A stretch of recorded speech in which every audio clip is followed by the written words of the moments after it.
प्रामाणिकता हमारी सबसे बड़ी पूंजी है। तुमको बुलाया है तो तुमको श्रेय देना चाहता हूँ। जिसको स्वयं परमात्मा ने दीक्षा दी हो उसको मैं क्या दीक्षा दे सकता हूँ। वो किंकर जी ने उस समय सब लोगों को संकेत दे दिया कि ये कौन है, तो बोले मेरे इष्ट हैं, श्री राम है, मैं इन्हीं की कथा कर। और हमारी फर्म में के मालिक हम नहीं हैं, वंदनीय माता जी है। बोले जिस वृक्ष को हमने लगाया उसको हम सूखने नहीं देंगे, यह हमारा वादा है। वो मानव शरीर में ईश्वर थे, ईश्वर हैं और ईश्वर रहेंगे। जी जो है वो वंदनीय माता जी का स्वरूप है। जो जी के श्रीमुख से निकल जाता है वो होके रहता है। पूरा सामान जितना था वो उन्होंने गाड़ी में रखवाया और रखवाने के बाद में उसको सीट पे बिठाने के बाद में उसको आशीर्वाद दिया और नीचे उतरते गायब हो गए। मथुरा से लेके यहाँ तक लगातार आते रहे। एक उत्तर में विदाई के बाद में भी हम यहाँ पर आए और उस समय जो छोटा सा हमारा सेंटर हुआ करता था वो भी हमने देखा है। वंदनीय माता जी का निवास नीचे था, देवकन्या साथ में रहती थी। उस समय बलराम भाई सब भी थे, दिव्यानंद जी थे, रमेश वर्मा जी के नाम से जाने जाते थे। बाद में लोकेश जी आए, फिर प्रज्ञानंद जी बने। हो ये कई बात सारी सब हुई, लेकिन जो कुछ है गुरुदेव चाहते थे वो जीवन हम नहीं जी पाए। वास्तविक में हमें स्वामी विवेकानंद की एक बात याद आती है और वो गुरुदेव और माता जी के साथ में पूरी फिट होती है। स्वामी विवेकानंद जी ने कहा था अपने ठाकुर के बारे में कि अगर बाहरी व्यक्ति कोई ठाकुर जी के बारे में जानेगा तो वो उनके चित्रों को देख के, उनको पुस्तकों को पढ़ के नहीं जानेगा, वो हमारे और आपके आचरणों को जान करके जानेगा। अगर हमने उनसे दीक्षा ली है और हमने उनके शिक्षा पाई है तो हमारा जीवन हमने कैसा जिया, और हमने अगर अच्छा जीवन जिया है तो समझेंगे हमारे ठाकुर जी अच्छे थे और चमत्कारी थे। और अगर हमने घटिया जीवन जिया तो वो हमारे गुरु के बारे में यही धारणा बनाएंगे। तो हमने पूरे जीवन भर में यही प्रयास किया है कि हमारे से भगवान ऐसा कोई काम न होने दे जिससे हमारे गुरु का नाम बदनाम। क्योंकि आज अगर आपको भी हमारे माता पिता का नाम आपको नहीं मालूम होगा, हाँ, क्योंकि कभी जानने की ज़रूरत ही नहीं पड़ी।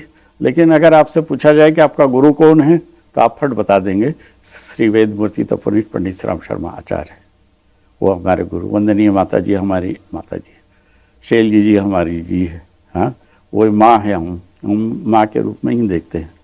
तो ऐसी स्थिति में हमने इस बात में पूरे आचरण उसको श्रद्धा के साथ जिया है और आज तक ऐसा कोई काम नहीं भगवान ने होने दिया जिससे मिशन बदनाम हो और हम बदनाम।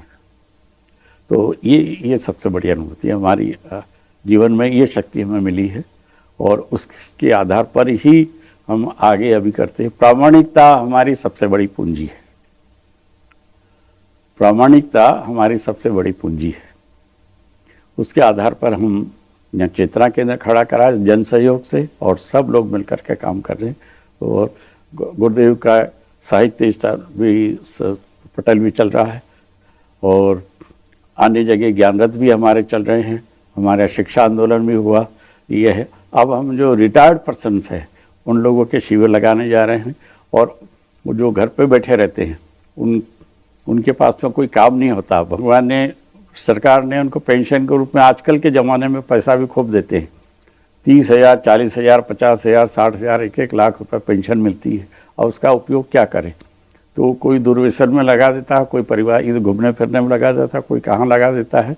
तो उन लोगों से संपर्क साध के हम मिशन में उसको डाइवर्ट करें, ये हमारा प्रयास है। गुरुजी ने कई बार जो है संकेत दिए लेकिन हम नहीं समझ पाए। वो युग दृष्टा नहीं युग सृष्टा थे हैं। आज जितनी घटनाएं घट रही है ये सब गुरुदेव के प्रवचनों में है। आपके यहाँ से CMD से जितने भी हमारे पास में आते हैं उसमें सब आ रहा है। वो वही से सब सारे संकेत है और वही भविष्यवाणी है। और हम तो ये मान करके चल रहे हैं कि आज शासन प्रशासन या विश्व की कोई भी संस्थाएं जितनी जो काम कर रही है वो गुरुदेव के निर्देशन में ही, गुरुदेव ही उनसे करवा रहे हैं। गुरुदेव ने अपने प्रवचन में बोला था, बेटा तुम लोग तो छोटे छोटे प्राणी हो, तुम लोग क्या करोगे, तुम्हारे से कुछ बनने वाला नहीं, तुम थोड़े बहुत पढ़े लिखे हो, थोड़े बहुत शिक्षित हो, कुछ नहीं, लेकिन मैं तुमको श्रेय देना चाहता हूँ।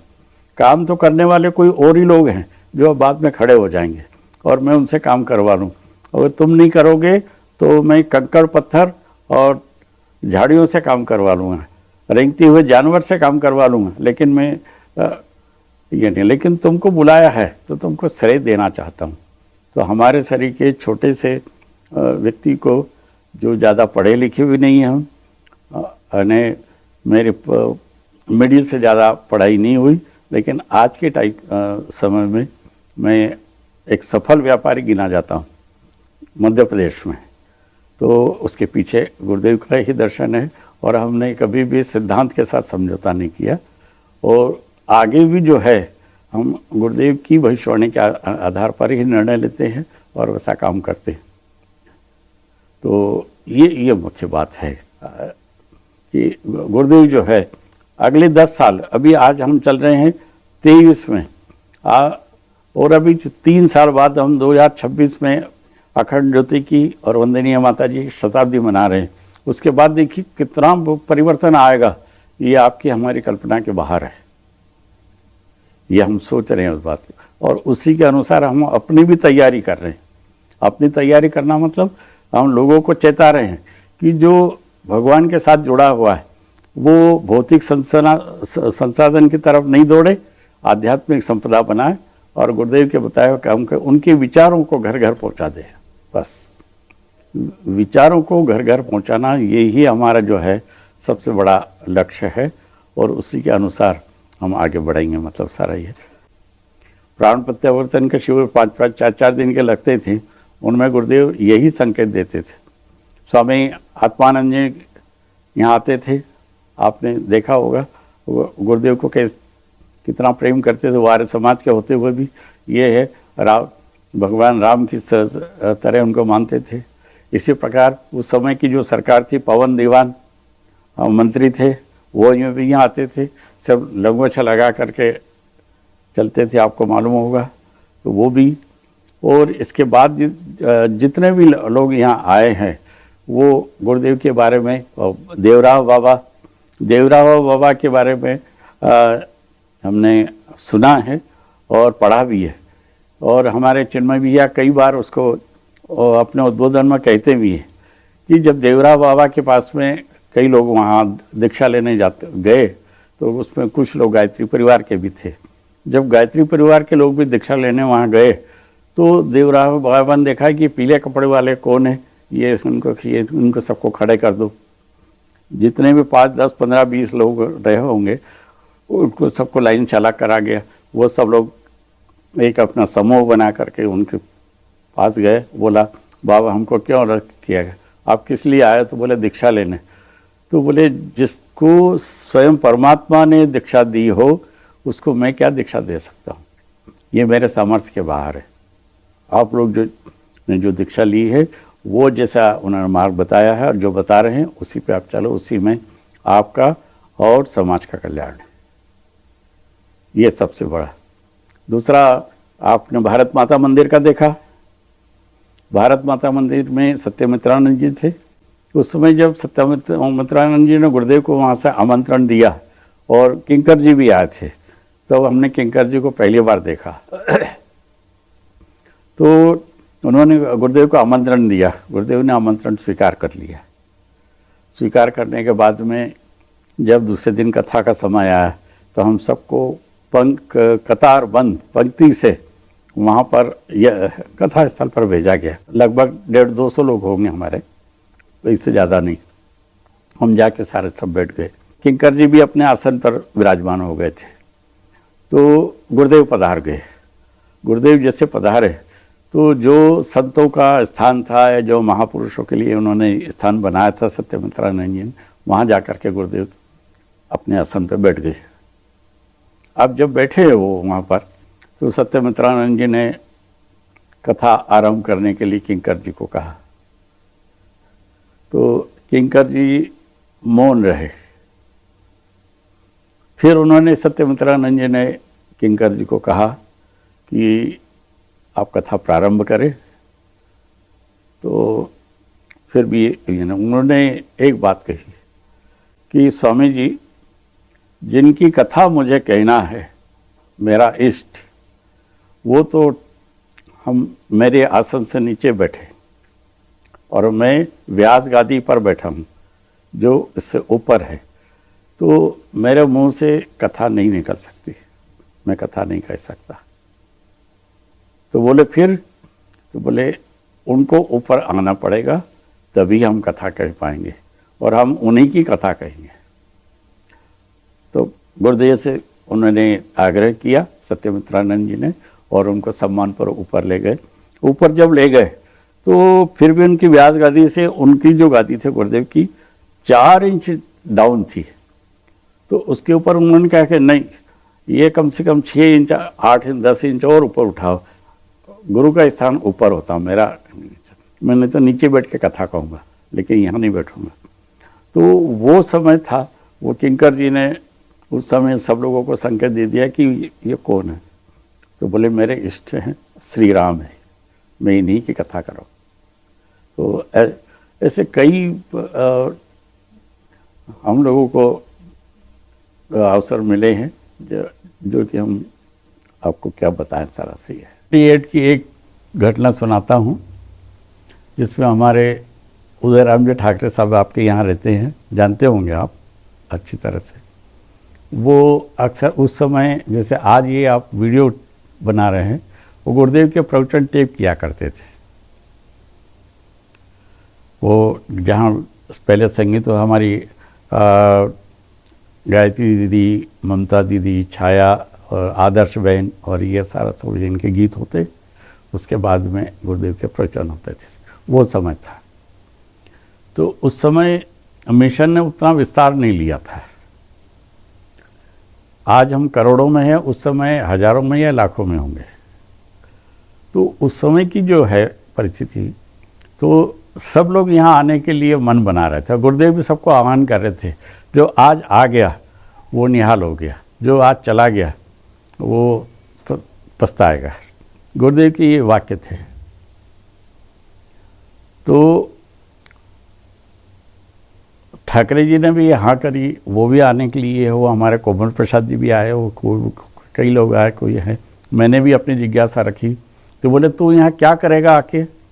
मैंने कहा जो आप काम बताएंगे वो सब करेंगे, जो मैं कर सकता हूँ करूँगा। तो बोले ठीक है।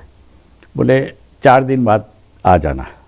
हाँ, अब 4 दिन बाद हम जाने लगे। तो जाते वक्त जो है गुरुदेव से हमने प्रार्थना की, गुरुदेव आज मैं जा रहा हूँ, 15 दिन के अंदर जो है मैं यहाँ आऊँगा, पहले अकेला आऊँगा और परिवार वहीं रहेगा और आप के आज्ञा अनुसार मैं यहाँ काम करता रहूँगा और जीवनदानी के रूप में काम करूँगा। मुझे कोई लालच नहीं है किसी प्रकार, बस ये आपका काम करना, यही मेरी इच्छा है।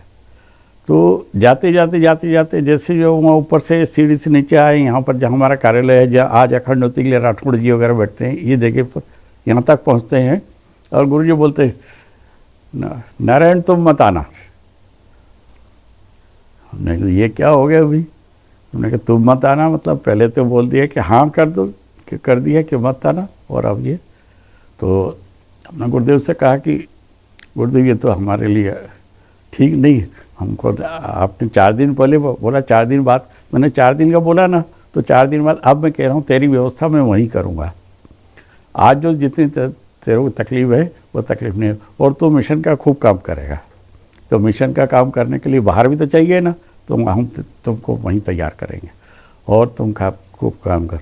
आज जो मालवा निमाड़ में जितना काम हो रहे हैं, उस मिशन के प्रत्येक ज़िले में कहीं भी आप जाएँ, अगर हमारा नाम लेंगे तो हर व्यक्ति मेरे को जानता है। मैं मंच का आदमी नहीं हूँ, कभी मैंने प्रवचन दिए नहीं, कभी कर्मकांड में बड़े कर्मकांड करवाया नहीं, छोटे मोटे कर्मकांड, यज्ञ वगैरह, संस्कार, शादियाँ वगैरह से करवाई, वो ठीक है, लेकिन बाकी तो मैंने कुछ नहीं करा।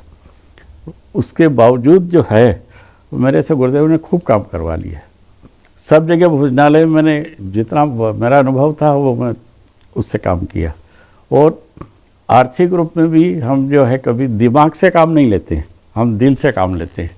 और जब भी जैसे जहाँ जैसे जितनी ज़रूरत पड़ी हमने उसके अनुसार जितने सामर्थ्य उन्होंने दी उतना हमने किया और करते रहें और करते रहेंगे। और बस ये, और हमारी फर्म में के मालिक हम नहीं हैं, वंदनीय माता जी। और हमारे भाई लोगों ने देखा है कि वंदनीय माता जी ने जितने पत्र हमको लिखे हैं आज भी हमारे पास संकलित है। हम पहले 100 रुपये भेजते थे, 51 रुपये भेजते थे या 500 रुपये भेजते थे या कुछ भी 21 रुपये भेज दे तो माता जी का इतना भाव भरा पत्र आता था कि जिसको हम आज आप तक कह नहीं सकते। वही हमारी गीता है, वही पत्र हमारे रामायण है। उसी को ध्यान में रख के हम आगे चल रहे हैं।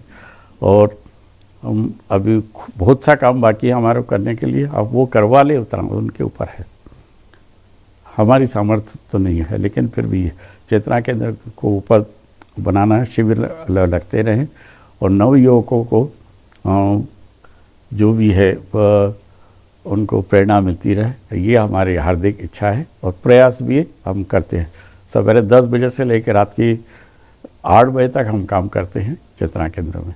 माता जी से तो खूब बात होती रहती थी। वो हमको लल्लू करके बुलाती थी, उनका प्यार भरा शब्द था लल्लू। तो उनसे बुलाती थी और वो काम में बताती रहती थी। जो काम वो बताते वो हम करने का पूरा प्रयास करते थे। एक बार मेरा जो बेटा है आज ओम प्रकाश बिल्कुल मरणासन स्थिति में इस रहा। पैदाइश के बाद ही 5 साल जो है वह हॉस्पिटल में रहा है। और उस समय हमारे पास में कोई संसाधन नहीं थे। तो ऐसी स्थिति में वहाँ माताजी और गुरुजी के फ़ोटो के सामने बैठ कर के हम रोते थे कि आप जानो आपका काम जाने किसी तरह से ही है। तो हमारे यहाँ महाराजा यशवंतराव अस्पताल सबसे बड़ा मध्य प्रदेश में माना जाता था, उसमें भर्ती थी। वहाँ के उस समय के डॉक्टर लोग भी सारे सब ये है। उनका काफ़ी हमें सहयोग मिला और सहयोग गुरुदेव माता जी की कृपा से ही मिला सारा सब ये। तो वो जैसे हुआ तो एक के बाद एक समय ऐसा आया कि वो सब ठीक हो गया। 5 साल बाद हम हमारे बेटे की 5 साल उम्र मानते ही नहीं। आज वो है सबसे अच्छा बड़ा व्यवसायी माना जाता है। ये माता जी की कृपा है। और दूसरा हमारे जीवन में सबसे बड़ा जो संकट आया 1987 में। 87 में ये संकट आया कि अगर इंदौर हमें छोड़ना पड़े, अगर तो इतने कर्जे में हम आ गए थे कि कर्जा हम चुका भी नहीं सकते थे। तो जब कर्जा हम चुका भी नहीं सकते थे तो हम कैसे करेंगे, क्या करेंगे क्या नहीं। तो वंदनीय माता जी के पास में हम 1 महीने में 4 बार आया कि माता जी इसका निराकरण करो आप। वो निराकरण था कि हम जो भगवती ट्रेडिंग कंपनी माता जी की आज्ञा से खुली थी वो 3 साढ़े 3 साल पार्टनरशिप में चली। 3.5 साल बाद पार्टनरशिप ख़त्म करी तो आधा पैसा उनको दे दिया गया था और बाकी पैसा जो 15-16 हज़ार 15 हज़ार रुपये रुका था उसको 2% ब्याज से चुकाना था। लेकिन वो समय आते आते 2-3 महीने किस्त तो हमने दी, लेकिन बाद में हमारे पास पैसा नहीं होने से हम नहीं चुका पाए। रेकरिंग अकाउंट हमारे पास में था, वैसा ही पड़ा। जब उसको चुकाने का मौका आया तो हमारे पार्टनर बोलने लगे कि अब उसका जो हिसाब है वो यूँ तो 22,000 का होता था, लेकिन उन्होंने 78,000 बना दिया, बोले चक्रवृद्धि ब्याज के हिसाब से। तो हमने माता जी से कहा हमने कि ये तो मैं 78,000 रुपये कैसे भी नहीं चुका सकता, मेरे पास संपत्ति ही नहीं है, न मकान है न दुकान है न कुछ है, दुकान भी किराए की, ये सोच छोड़ के जाने के अलावा कुछ नहीं। तो चौथी बार जब आए तो माता जी ने डांट लगा दी कि तू बार बार यहाँ चला आता है, सवेरे वहाँ शाम सवेरे बैठ जाकर 4 बजे और वहाँ जो प्रेरणा मिलेगी उससे तेरी समस्या हल हो जाएगी। हमने कहा माता जी आपके श्री मुख से जो शब्द निकलेंगे वही हमें समझ पड़ेंगे। अभी हम मैं इस स्थिति में नहीं हूँ कि मैं आपकी परावाणी समझ सकूँ या आपकी सूक्ष्म सत्ता को समझ सकूँ। तो तो उस समय हमारे शिव प्रसाद जी मिश्रा जी थे, उनके सामने बातचीत चल रही थी। इतने मैंने माता जी से कहा, मैंने माता जी मैं आपसे अलोन बात करना चाहता हूँ, क्योंकि हमारी बात दूसरा कौन सुने, क्यों सुने। तो माता जी ने इशारा करा तो ये दोनों तीनों भाई लोग बाहर आ गए। मिश्रा जी मौजूद है, वीरेश्वर जी भी मौजूद है, सारा सभी है। तो माता जी वहाँ से उन्हें सुना और सुनने के बाद कहा कि बेटा जो इसके अंदर लिखा हुआ उसके अनुसार तो 22,000 बनता है, तो तूने जितना पैसा दे दिया वो ठीक नहीं। यहाँ से जाने के बाद 22,000 की व्यवस्था करना और 22,000 इसके खाते में जमा करके इसको सूचना कर देना। मैं ठीक। तो मैं जाने लगा तो बोले तेरे को ये भी कठिनाई आएगी, कैसे आएगी क्या। तो वहाँ से उठी, जहाँ माता जी का कक्ष था तो वहाँ रामकृष्ण परमहंस माँ शारदा की फ़ोटो लगी हुई थी और गुरुदेव की भी थी और साथ में गायत्री माता की थी। तो वहाँ से उठी और 2 रुपए का नोट उस समय जो है वहाँ से उठाया और हमको दिया और फूल दिया। बोले ये ले जाके गले में रखना। बोले जिस वृक्ष को हमने लगाया है उसको हम सूखने नहीं देंगे, यह हमारा वादा है। जब ठीक हो, जो परिस्थितियाँ हमारे प्रतिकूल थी वो सब अनुकूलता में बदल गई। ये माता जी का कृपा रही। और गुरुदेव का दिया हुआ आज भी 10 पैसे का सिक्का मैं हमेशा जेब में रखता हूँ। ये 10 पैसा जो है हमारा भाग्य है। हाँ, ये 10 अरब से भी ज़्यादा कीमत रखता है। ये 10 पैसा जो है गुरुदेव का दिया हुआ है। बोले ये हमारा अनुदान, ये लेके जाना है। तो ऐसी विकट परिस्थितियों में हमको उभारा है, कई लोगों को उभारा है। ये सारे सबक जब सामने आते जाएंगे और पता लगते जाए, वो मानव शरीर में ईश्वर थे, ईश्वर हैं और ईश्वर रहेंगे, इसमें कोई दो मत। आज उनको कोई नहीं पहचान पाया, उसके पीछे उन्हीं की इच्छा रही है। उनकी इच्छा ये कहे कि अगर मतलब चमत्कारी के रूप में अपने आप को पेश करते तो यहाँ से हर की पौड़ी तक जो लंबी लाइन लग जाती और हम लोगों का नंबर नहीं आता। उन्होंने कई बार बोला, इसलिए बोले मैंने अपने आप को छुपा के रखा है। तो गुरुदेव जो थे महाकाल के अवतार। और ये सबसे बड़ी बात तो ये है कि श्रद्धेय की भी और जी की अनुभूति बताना चाहते हैं। गुरुदेव माता जी तो अपनी जगह हमारे इष्ट है, थे, रहेंगे, लेकिन श्रद्धेय जी और डॉक्टर साहब और चिन्मय भैया, ये भी जो है हमारे आदर्श है और हमारे भगवान हैं। जी ने हमको कई बार संकट से उभारा है, सभी लोगों को। एक बार वहाँ यज्ञ की हम तैयारी कर रहे थे, 108 कुंडी यज्ञ था, उसकी जब तैयारी चल रही और तैयारी के अंदर हमको व्यवधान आने लगा कि हम कैसे करेंगे, क्या करेंगे, इसको कैसा क्या नहीं। तो दिन भर हम काम करें और रात को इतना पानी गिरे कि सारे कुंड वगैरह जितने जो है सब पानी से भर जाए। तो ये तिरुपति बालाजी की बात बता रहा हूँ मैं आपको। तो वहाँ 4 दिन तक ऐसा होता रहा। जब उस समय फिर जीजी को बताया गया वहाँ से कि जीजी ऐसा हो रहा है, ये हो रहा है, तो उन्होंने कहा ठीक है, तुम प्रयास करो, भगवान हमारी परीक्षा ले रहा है, तो परीक्षा में हम सफल होंगे। दूसरे दिन से वातावरण बदला, सारा सब कुछ ठीक हुआ और टेंट लगना शुरू हुए और वो यज्ञ भी हुआ। ऐसे श्रद्धेय जीजी और डॉक्टर साहब 2003 में देवनिया भाई के कार्यक्रम में आए थे, आपको पता होगा वो देवनिया भाई के कार्यक्रम में। उस समय भी भोजनालय और व्यवस्था का प्रबंध वहाँ का मेरे हाथ में था। तो ट्रांसपोर्ट वालों ने हड़ताल कर दी, तो सामान कैसे आए, कहाँ से, क्या नहीं क्या। और देवनिया भाई जो है जिद्दी स्वभाव के व्यक्ति थे, तो जब सामान की कमी होने लगी, सारा सब ये हुआ। तो ये है जीजी जैसे वहाँ आई और जीजी ने सबसे पहले हमको बुलाया कि भैया बताओ कोई तकलीफ तो नहीं है। हमने कहा जीजी बाकी तो कुछ नहीं, सामान सब जगह आपके पड़ा हुआ, लेकिन हम यहाँ तक पहुँचने का हमारे पास साधन नहीं है, कैसे पहुँचेगा, क्या बताएं। तो उन्होंने कहा ठीक है। जैसे उनसे मिलने के बाद में जो है वो सूक्ष्म रूप से सब जगह संदेश पहुंच गया, और आधे घंटे के अंदर, 1 घंटे के अंदर जो गाड़ियां आना शुरू हुई, तो उसके बाद में हमारे पास अनाज का, सामान का, मसाले का, तेल का, घी का सब ढेर लग गया, सब आनंद से हो गया। ये जी के महिमा, ये उनके ब्रह्म वाक्य है।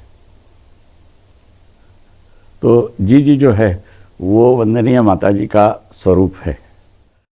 जो जी के श्रीमुख से निकल जाता है वो होके रहता है। तो उनको हम माँ के रूप में मानते हैं। वैसे तो इंदौर में वो काफ़ी रही है, श्रद्धेय डॉक्टर साहब वहाँ थे जब उन्होंने वहीं से एमडी की डिग्री करी और वहाँ जब रहे, और वहीं से डॉक्टर साहब ने मिशन में प्रवेश किया था सब ये। और मिशन प्रवेश होने के बाद लंबे समय के बाद उनका विवाह के बाद चिन्मय भैया का इंदौर का ही बर्थ है सारा, यह हमारे लिए गौरव की बात है। तो चिन्मय भैया जो है को आज भी हमारे जो यहाँ पे जब हम उनका ध्यान करते हैं तो हमने तो उनको उनके मुंह पे बोल दिया एक दिन। हमने कहा भैया हम तो आपको गणेश के रूप में पूछते हैं। तो बोले मैं गणेश, मेरे सुन लगती है क्या, ऐसा बोले। हमने कहा वो तो है या नहीं है पता नहीं, लेकिन आपका स्मरण भी हम जरूर करते हैं, तब जाके हमारे काम बनते हैं। तो वह हंस दिए। तो ये जो है भगवान ये अवतारी चेतनाएं है, और इनके समय में ही सारा सब कुछ है। चिन्मय भैया जो है आज विश्व की धरोहर है। विचार क्रांति अभियान अगर आएगा तो गुरुदेव के विचारों के अनुसार आएगा, और उसको फैलाने का काम हमारे करेंगे तो श्रद्धेय भैया करेंगे। और उसमें सारे विश्व के सरकारें और लेखक और जो जितने भी हमारे ये फिल्म वाले हैं वो ये जितने भी सब सहयोग होंगे। अगर आप कभी टीवी देखते होंगे तो आज जितनी सीरियल चल रही है वो सब गुरुदेव के बताए हुए मार्ग को गुरुदेव की ही बात बोलती है, महापुरुषों के ऊपर ही चल रही है। ये रामानंद सागर की जब फिल्म बनी रामायण, तो सबसे पहले रामानंद सागर जो है गुरुदेव के पास में आए थे, उस समय हम यहीं थे। तो ये जो कुछ लीला है गुरुदेव माता जी की है, और इसमें सब लोग हैं। आज जो नरेंद्र मोदी जी काम कर रहे हैं ये उनकी इच्छा से नहीं कर रहे, गुरुदेव की इच्छा से काम कर रहे हैं। अभी 21 अगस्त की एक घटना सुनने के बाद ख़त्म करूँगा मैं। मेरी पोती भूमि यहाँ से पढ़ने के लिए न्यूयॉर्क में गई, उसकी सारी व्यवस्था भैया ने सब करवा दी थी। सब ये 18 साल की छोटी सी बेटी वो वहाँ गई, सारा ये यहाँ से हमने उसको बिठा दिया बॉम्बे से, और वहाँ जब उतरी सवेरे 7 बजे, तो वहाँ उसको किस काम के लिए $5 की ज़रूरत पड़ गई। $5 की ज़रूरत पड़ गई। तो वो उसका कार्ड काम नहीं कर रहा था, तो वो डॉलर उसमें से निकल नहीं रहे थे। तो वो थोड़ी परेशान हो रही थी, तो माथे पे थोड़ा पसीना सरीका आया। तो जैसे कोई आप शरीर का कोई व्यक्ति धोती कुर्ता वाला वहाँ आया उसके पास में, और उसको बोला बेटी क्यों परेशान है तू, तो ये है। तो उन्होंने कहा अंकल जी मेरे को $5 की ज़रूरत है, और ये इसमें से निकल नहीं रहे, ये मेरा कार्ड लो और $5 निकाल के दे दो। तो उन्होंने कहा ये कार्ड तो रख तेरे पास, ये $5 मेरे से ले तो, और तेरा काम चला ले। उन्होंने $5 दिए, और देने के बाद में 1 घंटा 1.5 घंटा इधर उधर घूमते रहे और बच्ची को वॉच करते रहे। और जब 1.5 घंटे बाद जो काली यूनिवर्सिटी की गाड़ी उसको लेने आई, तो पूरा सामान जितना था वो उन्होंने गाड़ी में रखवाया, और रखवाने के बाद में उसको सीट पे बिठाने के बाद में उसको आशीर्वाद दिया, और नीचे उतरते गायब हो गए। ये मेरी पोती ने मुझे बताया। बोले उस दिन से मेरे को बोले अब मैं और निश्चिंत हो गई। तो ये उनका वही थे गुरुदेव ही जो की मदद करने के लिए पहुँचे, अन्य लोग कौन पहुँच सकते। तो ज्ञात अज्ञात रूप से कहीं से भी कैसे भी हो, कोई भी स्थान हो, कहाँ भी हो, कोई देश हो परदेश, वो सब सर्वव्याप्त है, सब जगह, और सबकी मदद करते हैं। तो ये घटना जो है उसके जीवन में टर्निंग पॉइंट साबित। वहाँ की पढ़ाई अपनी जगह, लेकिन वो रोज़ मंत्र लेखन करती है, रोज़ उपासना साधना करती है, सारा है। यहाँ नहीं करती थी घर पे, वहाँ करने लग गई हो। हमारे YouTube चैनल शांति कुंज वीडियो गायत्री परिवार को सब्सक्राइब करें एवं बेल आइकन जरूर दबाएं ताकि गायत्री परिवार की विभिन्न गतिविधियों की जानकारी आपको मिलती रहे।